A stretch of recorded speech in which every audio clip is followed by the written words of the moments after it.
I use, is one of the things I use most, there's a series comes out, available each year. You know, in following the lectionary, you got year A, B, and C. It's a 3-year cycle. And this book is one on year C, and it covers the whole of the year. The series does. This is for Lent and Easter. And it's, I always found this particular volume, and 2 or 3 others that I would subscribe to and keep current with through the years. And I always enjoyed doing these kinds of this kind of event. I gave up on Advent because people are just too busy, not only with all the Christmas parties of Sunday schools, you know, classes and all the other things, and with their work and their annual Christmas gathering, and you know, it was just hard to get people to make a commitment and be out. And I could understand that because I had as many or more than anybody else in the church. And so I gave up on trying to get anything done in Advent. But I discovered that Lent was a good time to do it. And then we got to a point in one of the congregations I was pastor in. We talked about, we started doing, instead of having a week of vacation Bible school, we went to an evening, because so many of the young mothers and all that wanted to be a part of that experience, they worked. And so we went, and what we did, we had something for every age group, through young adult and just adults. The rest of us. And one of the things that we did during that time,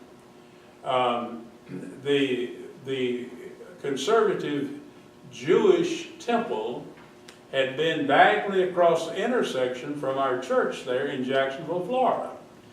And they have some limitations on how far they can travel or walk during seasons, certain holy seasons of the year and all. Even during the regular year, I mean, just to go to services on Friday night. And of course their Sabbath begins with dark on Friday night and ends on at the setting of the sun, dark on Saturday then. And now Brother Tim, something, you know, this congregation might want to explore. I remember in Israel, we went to a party, the group I was with, and at the end of the Sabbath on Saturday evening, I mean, they know how to party and really have a good time and celebrate, you know, the Sabbath, the restraints of the Sabbath places on them, you know, they get to celebrate getting off of that, you know, and those were enjoyable. But we had worked out something with the rabbi. I called and asked him if we might take him to lunch, and I had 2 of the ladies in the church that would come with me. And I said, if you have, you know, somebody you want to bring, and you pick the place, because I know you eat kosher, and I love kosher food. And so he did, and we did, so we were asking him if he would come, because some of the adults said, you know, one of the things I never quite understand in the Old Testament are the feast days and all of this, you know. And I'd really like to know more about that. And he sat there and he listened to us, and he said, I'll tell you what I'll do. He said, I'll bring some of my lay people with me and let them do something. And so I'm going to tell you what, I asked the lady, we had a big commercial kitchen. We had 4 huge commercial ovens and an 8-burner stove and grill and all of that, you know. And so for one of those week meetings, they were making the potato pancakes. And I said, I asked the lady at the stove, I said, well, now what would it take to get this stove and all, and this cooking surface kosher? And she said, she looked at me and she says, well, the rabbi would have to bring a tank of gas in here with a torch, and he would have to heat that grill, which she's doing pancakes on, to 2,000 degrees. And I said, okay, but it was just it was exciting and a lot of fun, and we all had an opportunity to ask questions and all, and I was sold. When Brother Tim asked me about doing this, and the other Jerry was too, and we both had talked back and forth some, and had looked forward to it so much. The scriptures we have before us tonight is Psalm 126, and in the Old Testament, and Isaiah 43. Get my pages separated here. Look at Isaiah 43, verses 16 through 21.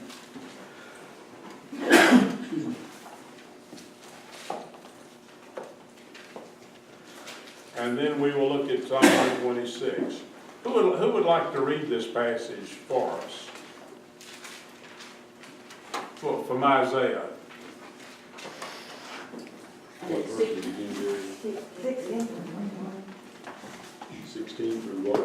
21. Isaiah 43. Yes. I am the one who cut a path through the mighty ocean. I sent an army to chase you with chariots and horses. Now they lie dead, unable to move. They are like an oil lamp with the flame snuffed out. Forget the past. The Lord said, forget what happened long ago. Don't think about the past. I am creating something new. There it is. Do you see it? I have put roads in the desert, streams in thirsty lands. Every wild animal honors me, even jackals and owls.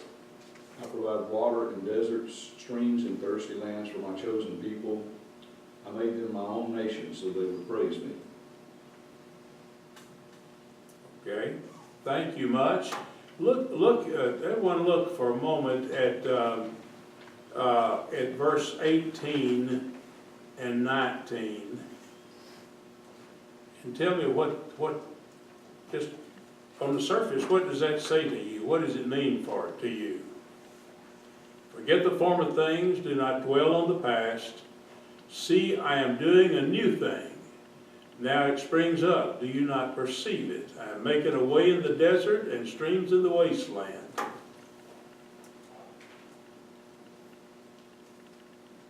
Have you ever been in a situation where you were trying to make sense of life and living and felt depressed and overwhelmed, and you realized somehow or another you were never going to move forward unless you could lay aside the things from the past? Why is it that we are so determined sometimes, when we know that, to keep trying to go back to the past? I decided a long time ago that one of the in my own life, this is confession, I realized that one of the reasons that the past could look attractive to me, that I knew I had been through hard times in my life, and I had managed to live through it. Yeah, we think, well, I've done that. It was tough. Excuse me, that's not the alarm. Time's up. Verizon tell me the auto payment was being paid. When you think about it, we all, in growing up and even in maturity of life and all of that, there are things that are difficult that we struggle with, but later on, when we're trying to move in a different direction, we look back and we think, well, I did manage to handle that, And it's kind of attractive to to say, well, I don't need to worry about going forward. I can handle this. I had an old professor, an older professor. Well, I shouldn't say it that way because I'm a year older than he was. Anyway, he in a philosophy class, he had more wisdom and ways of seeing things. But I never will forget, one of the students one day was trying to, counter something the professor had said, and was making his case for it. The professor was glad to listen to him. And finally, the professor said, I think you need a more balanced way of looking at the past sometimes. And he was real persistent. And this one sentence, the professor said, never be the first to adopt the new, nor the last to reject the old. Now, that makes sense. It's a way of saying, you weigh, you think through, and you folks, I'm sorry, I'm gonna have to turn it off. That was just his excuse to keep going. Somebody's gonna have to watch the watch then. I think. Do what? Somebody's gonna have to look at their watch. Well, it'll go off if the alarm's still on. But it's just one of those difficult things. And what was happening, this particular passage in Isaiah is referred to in this study I have as an oracle of salvation. In other words, the expected structure of the oracle of salvation includes, number one, a community lament. Things just aren't going like we expect them to, or thought they would, or whatever. Number two, it's a proclamation of salvation. And number three, it is a glimpse of the end result of God's salvation. And just because it wasn't happening the way we thought, they were looking back to the Exodus and thinking that this ought to be, still moving on to where God intends for it to go. God was trying to teach them that it was. That it was a proclamation of a new salvation, a way of looking at His presence, not just historically, but in the present life. I think sometimes when I grew up in a country church, and there were 2 or 3 men in that church that were constantly standing up, sometimes interrupt the preacher, and they would give a testimony. Well, I was a kid, 8, 9, 10 years old. I'd heard that same testimony so many times by each of the 3 that I could tell it for them. And I talked to my mother about things like that. And she says, Jerry, it's important that we know and understand what God has done in our lives. But she says, that is just a point in a person's history. The question God asks of us each day is, what did you do today that needed my help in sharing your faith and testimony? It's so easy to think historically. And I think sometimes, we've been taught that way. Because I've said in a lot of Sunday school classes that do a great job of talking about the biblical story that's the lesson for the day, but seldom ever get around to how does this apply to where we live today. The Christian faith is a living faith. And God, we need to understand the past because, it educates. The past, one of the ways I like to say that sometimes, the past is not a hitching post. I think about the old cowboy tying up the horse at the hitching post when he gets off, And sometimes we want to tie everything in life around the past and to get rid of having to struggle with it, you know. But the past gives insight to the present and the future for us. Where would we be today if we had not learned and remembered the lessons that we were taught in our homes growing up? Or the lessons that we learned in a Sunday school class or vacation Bible school or whatever. Those are important things. They still can give us direction. But the God who came to us in His Son worked through that Son to share a message of grace and love and redemption, salvation. And that same God, through His Spirit, ministers to us according to our needs in this day and time. I better move on.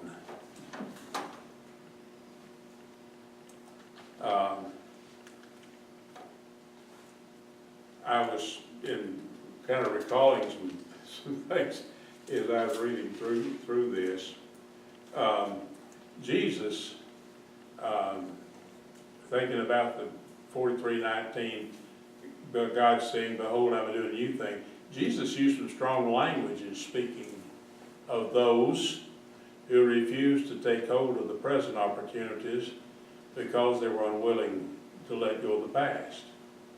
In one passage, He said, "No person having put their hand to the plow and looking back," He didn't say going back, just looking back, "is fit for the kingdom of God." It doesn't say not going back, but looking back. You remember the story of Lot's wife when she and the family were being delivered from that unholy city that they were living in? And what did she do? Did she go back? No, but she looked back, contrary to what the Lord had told her. And as a result of that, she turned a pillar of salt, because she looked back with a yearning spirit and regretting that she wasn't going to enjoy what she had been living in. So the emphasis is to embrace the present and the future. Let's move on and read. Someone read this. Let me get over here to it. Psalm, was it 126? 126. Who would like to read that? Right. Okay, Doug. When the Lord brought back his exiles to Jerusalem, it was like a dream. We were filled with laughter, and we sang for joy. And the other nations said, "What amazing things the Lord has done for them." Yes, the Lord has done amazing things for us. What joy. Restore our fortunes, Lord, as streams renew the desert. Those who plant in tears will harvest with shouts of joy. They weep as they go to plant their seed, but they sing as they return with the harvest.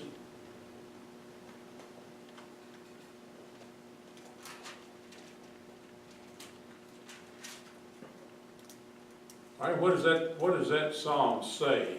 And how does it fit in with this embracing the present and instead of trying to live in the past?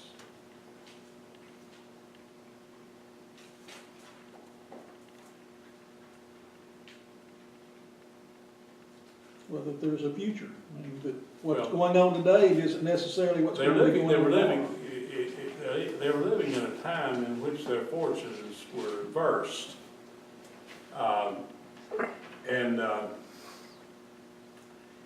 The structure of the psalm can be separated into 2 or 3 parts.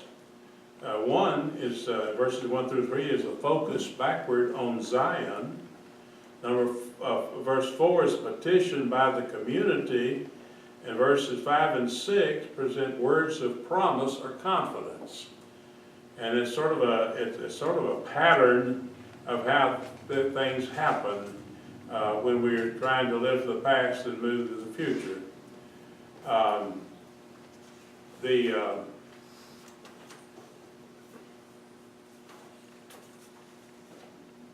Moving around here from thing to thing.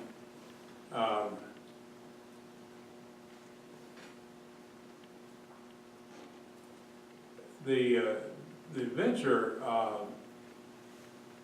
that they're living through is one that's a great challenge to the people of God, and they still want to live. They think backwards about all of the things that happened and what God had done for them, and now they're living through a very difficult time and trying to find meaning in what they're doing now. And the backward look is filled constantly for them through this experience with a sense of disillusionment. I came across a poem that I pulled out of files that John Burroughs wrote. He sought the old scenes with eager feet, the scenes he had known as a boy. Oh, for a draught of those fountains sweet, and a taste of that vanished joy. He roamed the fields, he mused by the streams, he treaded the paths and lanes, o'er the hills he sought his youthful dreams, in the woods to forget his pains. O sad, sad hills, O cold, cold hearth, in sorrows he learned the truth. One may go back to the place of his birth, he cannot go back to his youth. And, you know, that just, it's kind of a thought that it's the kind of thing that the Israelites were struggling with in these two passages. And I'll be honest with you, I find myself many times thinking about my life as a youngster and realized that the most wonderful part of all of it was the years that I was living on the farm. And there were times in the hot sun working out there, walking behind the plow, pulled by a stubborn mule that I didn't think about them as being very good times at that time. Y'all have heard me talk about the mule. That blooming mule, she'd get tired of walking and pulling a plow, and she would stop, and she'd take her right hind hoof and put it outside the chain on the single train. And of course, I'd go. I remember one day I walked up beside her and I hit her as hard as I could with my fist on her hip. You know, she didn't even turn to look at me. I learned quickly that that was no way to get her to do what I wanted to do. And but I think I told y'all earlier one night that I'd scream and holler at her, and I'd cry. I was 10 years old and trying to plow ground that hadn't been farmed in 12 years. And and Mr. Sellers that lived across the creek, I could see him out in his field, and he had two of the most beautiful views, height and all. And I saw him coming. He would leave the plow in the field, and he'd coming in for lunch, and he'd bring the mules up to the barn, and give them a little something to eat and water them and all, while he was taking care of his food. And but then I happened to look up again, and he had hitched the mules up to his wagon, and he was coming out the front of the barn. It's big, wide, open at both ends, down the middle of it. And next thing I knew, he was right pulling up out in the field with me and the mule. I mean, and he got down, and he came up and he put his arm around my shoulder and he said, "Jerry, you're never gonna get that mule to obey you, trying to deal with it, screaming and hollering and crying and all that, And I said, "Well, I know I haven't been able to yet." And he said, "It'll never happen." He says, "Walk down here at the edge of the woods." Well, he went down, and there was a young hickory tree, and it had a limb about so long on it, And it was probably about as big as my finger or my thumb, where it was connected to the trunk of that young tree. And he pulled a big knife out and he cut that thing off and he trimmed all of the little branches off of it. And it left one down right by near where he cut it off. It made a V down there. And you know, a plow rope has about 3 strands in it. And he pulled those apart. And he stuck that thing down and pulled one strand up down in that V, right at the hip of the mule. And so he got back and took the reins and stood behind the plow. And I don't remember what he said, but it was his order, you know. He gave his mules to move on, you know. And the mule just stood there. And he said it a second time. And I noticed he kind of pulled those reins a little tighter. And he came up across with that piece of hickory across that mule's hips. And you talking about a mule that moves, she didn't know she could move that fast. And so the following Sunday at church, he said, and I'd walk out and stand with the men. You know, the women had their little gossip session after church in the shade of the church, and the men would go out under the oak trees in the front and they would do theirs, you know. But anyway. So it hasn't changed in 70-something years. Do what? So it hasn't changed in 70-something years then. Well, I'm not going there. Since none of you had anything vested in that, I don't think I'd hurt anybody's feelings with that. But anyway, he put his arm around me when I walked up, because I'd stand kind of on the outer edge of that gaggle of men talking. But it just wasn't gossip. They would oftentimes make plans. If it was a farmer that was sick and all and couldn't put his crop in or couldn't harvest it or whatever, they would work it out that day. There were times, I remember one summer when the one family, they planned on Sunday morning every week what they each would do to help that family to take care of the crop and cultivate it and all of that. And then the time came to harvest it and even to pick the cotton that they had planted earlier. He was sick for several months and then deceased. He was, you know. Well, anyway, but Seller says, with his hand around my arm around my shoulders, he said, "Jerry," he said, "I don't hear any more hollering and screaming at that mule over there anymore." And I said, "No." He said, "Well, I'm glad it's worked out for you. But," I said, "I've got another problem with the mule now." He said, "What's that?" I said, "Well, I can hit her, and then she goes so fast I can't keep up with her. I can't keep the plow on the ground." But anyway, but it's talking about Jesus. Said, "No person having put their hand to the plow and looking back is fit for the kingdom of God." Notice that Jesus does not say he who goes back, but he who even so much as looks back. To live the life that Christ calls us to, and that he calls us not to walk in loneliness, but walk with him. It means that we are committed to that. We need to, as I was trying to say a moment ago, to leave the past as a good guidepost oftentimes, but not a hitching post.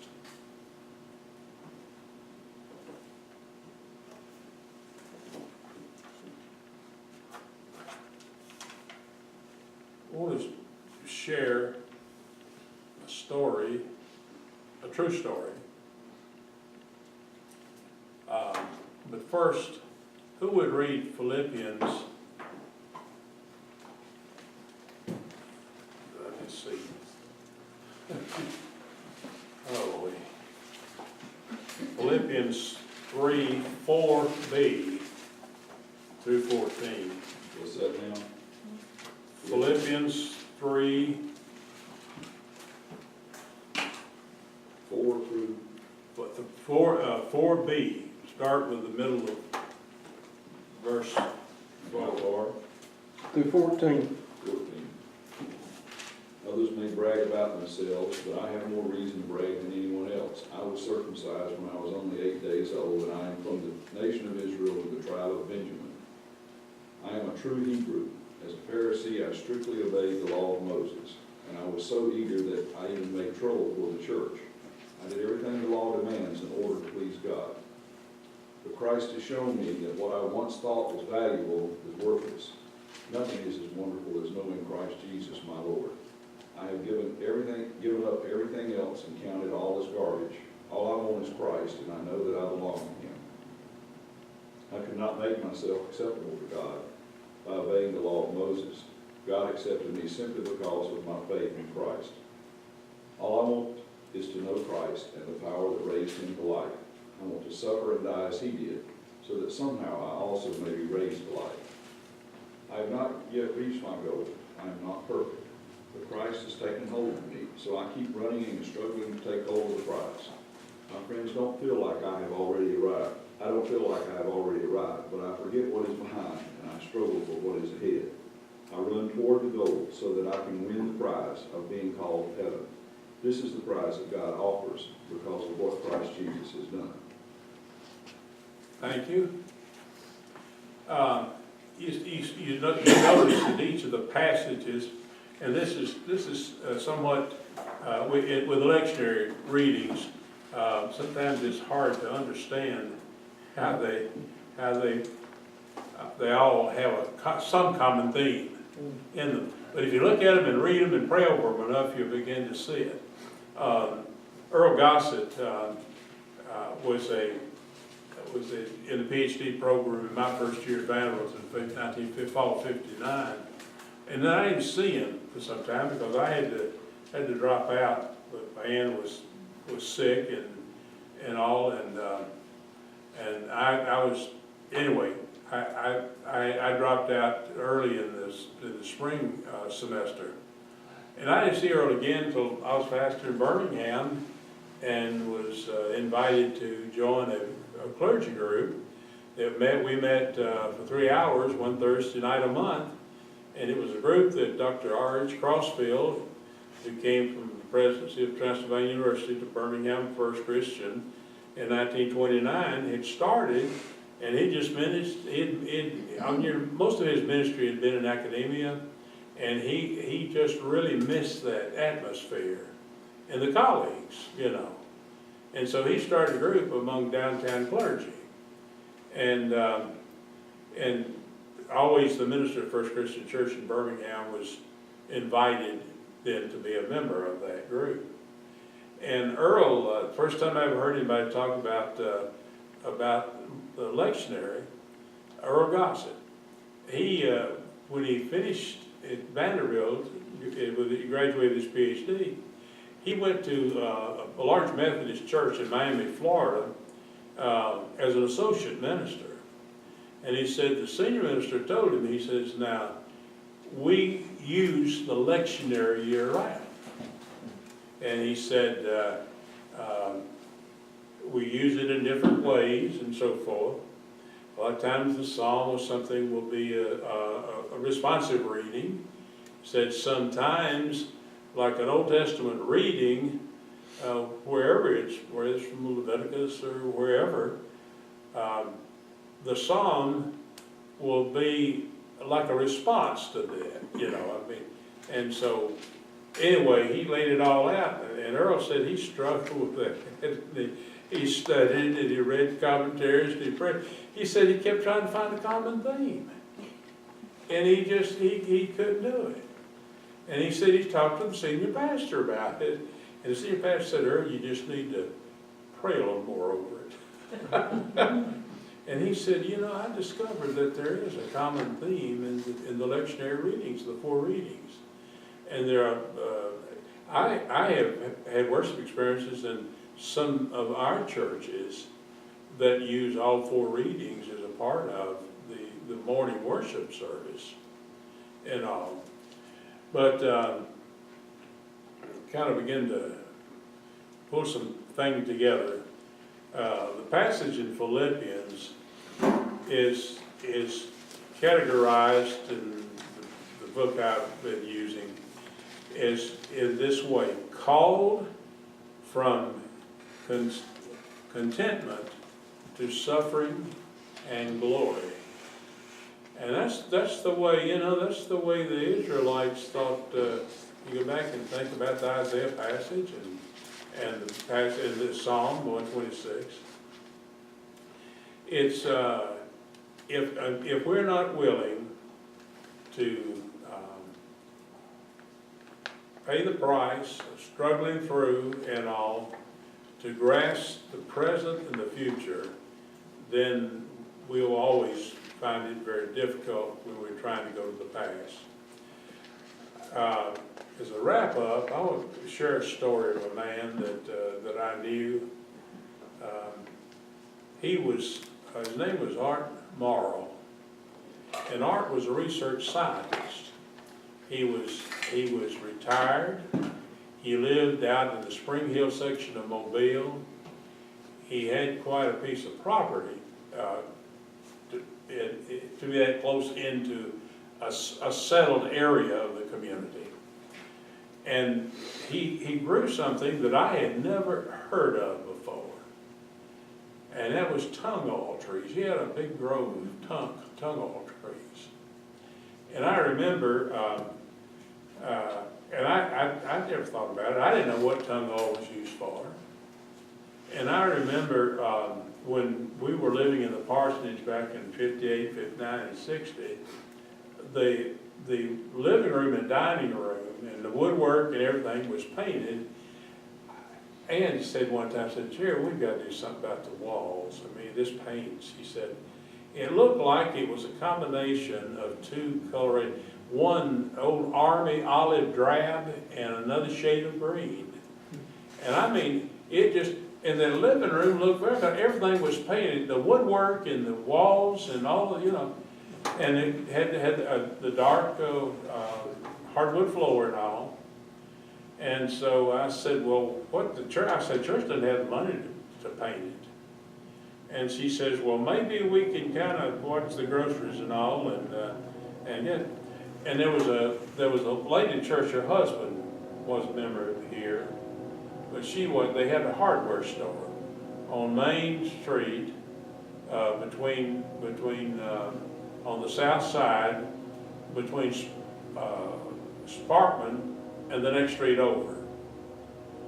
And I keep wanting to think Stewart, but they live down at a brick down on Main Street here. And so I went down there and talked to him and he said, Brother Jerry, he said, it's going to take 2 to 3 coats of paint to cover that color that's on those walls.